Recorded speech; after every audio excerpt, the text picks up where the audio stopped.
Iraq के आसमान में अमेरिका की एयरफोर्स का जुलूस निकालता ये छोटा सा ड्रोन पूरी दुनिया में क्यों चर्चा का विषय बना हुआ है? कैसे 29 सेकंड के इस वीडियो में अमेरिका के F-15 लड़ाकू विमान की छोटे से ईरान के छोटे से ड्रोन ने इज्जत उतार दी।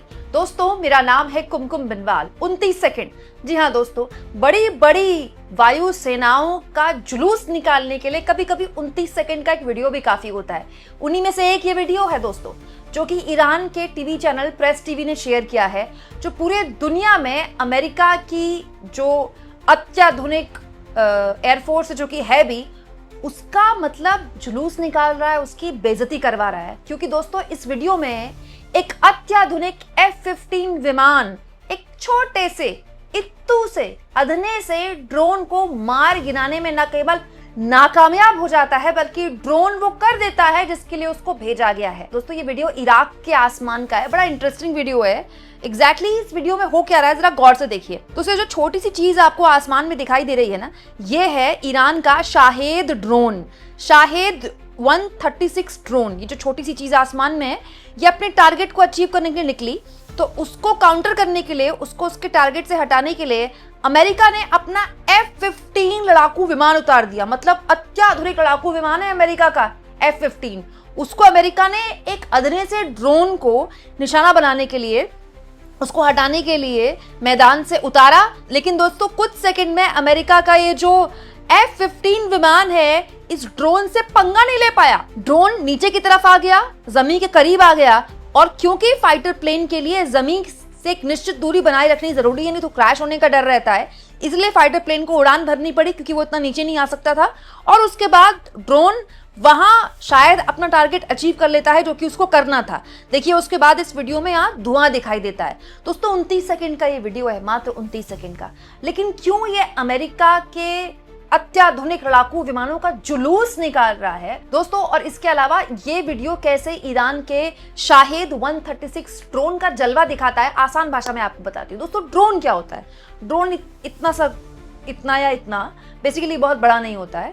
एक ऐसी चीज है जिसमें ड्राइवर नहीं होता है, ठीक है, और उसको कहीं दूर में किसी के द्वारा बैठकर उसको ऑपरेट किया जाता है। उसका काम होता है जिस चीज के लिए उसको असाइन किया है वहां वो अपना टारगेट अचीव करे और फिर खत्म हो जाए, उस टारगेट के साथ ही खत्म हो जाए। तो होता क्या है, इस तरह की चीज बनाने में ना बहुत खर्चा नहीं आता है, लेकिन लड़ाकू विमान बनाने में बहुत खर्च आता है, उसको मेंटेन करने में बहुत खर्च आता है।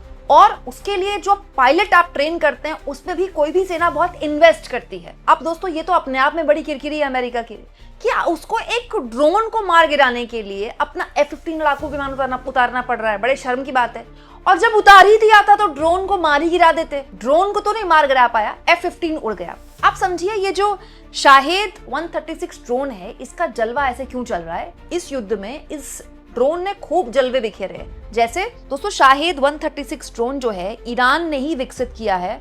बहुत ही सस्ता और प्रभावी हमलावर ड्रोन है। दोस्तों, इसकी कीमत जानकर आप हैरान रह जाएंगे। ऑलमोस्ट जो इसकी कीमत है वो 20,000 अमेरिकी डॉलर है।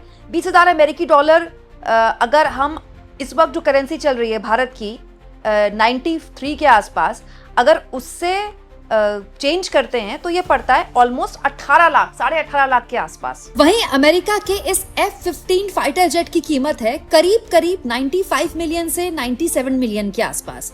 तो अगर 95 मिलियन के हिसाब से भी अंदाजा लगाएं तो ये भारतीय रुपए अनुसार होता है 83 यानी कि 83 करोड़ से भी ज्यादा। इस 83 करोड़ में सिर्फ विमान की कीमत आती है, उसकी मेंटेनेंस की नहीं।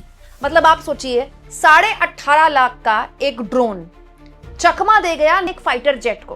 क्यों, ये भी आपको बताती हूँ। क्योंकि दोस्तों, ये जो ड्रोन है, ये प्लास्टिक और फाइबर ग्लास जैसी हल्के रडार अवशोषित सामग्री से बनता है। मतलब ये इतना हल्का होता है, इसीलिए ये आराम से अपनी गति को नीचे ऊपर कर देता है। और क्योंकि ये जमीन से थोड़ा सा क्लोज चलता है, तो रडार इसको पकड़ नहीं पाता है। और जिस चीज से ये बना होता है, मोस्टली फाइबर से, प्लास्टिक कम फाइबर ज्यादा, उसको रडार वैसे भी इंटरसेप्ट नहीं कर पाता है। इसीलिए ड्रोन्स ने ना ये जो रूस और यूक्रेन युद्ध में खूब तबाही मचाई दोनों पक्षों में। दोस्तों, इसका आकार छोटा होता है, ऊंचाई कम होती है, इसीलिए एयर डिफेंस सिस्टम से इसको ये बचा लेती है। एयर डिफेंस सिस्टम जो अमेरिका जो दावा करता है उसके पास है, इजराइल जो दावा करता है उसके पास है।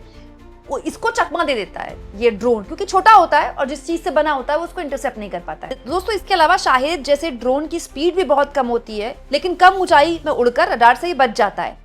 विस्फोट करने के लिए ही ये डिजाइन किया गया है। इस वीडियो में भी आप देखिए, बाद में कहीं विस्फोट दिखाई दे रहा है। हालांकि जरूरी नहीं है कि इसी ड्रोन ने विस्फोट किया, हो सकता है विस्फोट पहले से ही हो रहा हो वहां पर, लेकिन इस ड्रोन को बनाया ही ऐसा जाता है कि ये जहां भी जाए ब्लास्ट करे, राइट। तो छोटा सा ड्रोन कई बार बहुत ज्यादा नुकसान कर देता है। दोस्तों शाहिद ड्रोन टेक ऑफ के कुछ समय पहले या बाद में अपना लोकेशन देने के लिए जीपीएस से कनेक्ट होता है और अपने रिसीवर को बंद कर देता है। वो जीपीएस से कनेक्ट इसलिए होता है ताकि जहां से उसे भेजा जा रहा है उसको पता चल जाए भेजने वाले को कि इस वक्त ड्रोन कहाँ है, और उसके बाद अपना रिसीवर बंद कर देता है ताकि उसकी जानकारी उसके पास ना आ पाए। क्यों? इससे जो दुश्मन पक्ष है उसको लोकेट नहीं कर पाएगा और वो आसानी से अपने टारगेट तक पहुंच जाएगा। रूस ने यूक्रेन के खिलाफ भी इसको काफी इस्तेमाल किया था। दोस्तों ऐसे ड्रोन जीपीएस सिग्नल को बनाए रखते हुए दुश्मन के जैमिंग सिग्नल को हटाने के लिए state of the art antenna interference suppression का इस्तेमाल करते हैं। तो ये है दोस्तों इस ड्रोन की खासियत, जिसने इसको F-15 विमान से भी मतलब आगे कर दिया। हालांकि दोस्तों इन दोनों का कोई कंपैरिजन नहीं हो सकता, क्योंकि दोनों का लक्ष्य अलग अलग होता है, दोनों का काम अलग अलग होता है।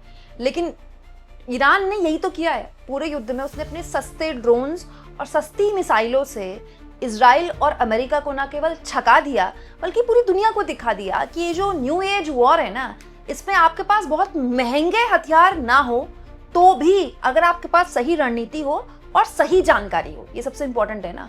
उसके पास इंटेल जानकारी अच्छी थी। कहने वाले कहते हैं कि रूस ने उसको सारी जानकारियां दी, तो फिर आप दुश्मन को भेज सकते हैं, इस लेवल पर उसको नुकसान पहुंचा सकते हैं जो इतिहास बन जाए। इसीलिए तो दोस्तों अगर आप इस युद्ध में देखें तो अब तक 16 यूएस के मिलिट्री एयरक्राफ्ट जो लड़ाकू विमान है, अब तक 16 डिस्ट्रॉय हो चुके हैं, और ये बहुत बड़ा आंकड़ा है। दोस्तों राष्ट्रपति ट्रंप ऑपरेशन सिंदूर के बाद भारत और पाकिस्तान को लेकर अजीबोगरीब कभी 10 बोलते हैं, कभी 6 बोलते हैं, कभी 4 बोलते हैं, नंबर्स बता रहे थे, उसमें भी वो 16 तक नहीं पहुंच पाए। उनके खुद के देश के 16 गिर गए हैं।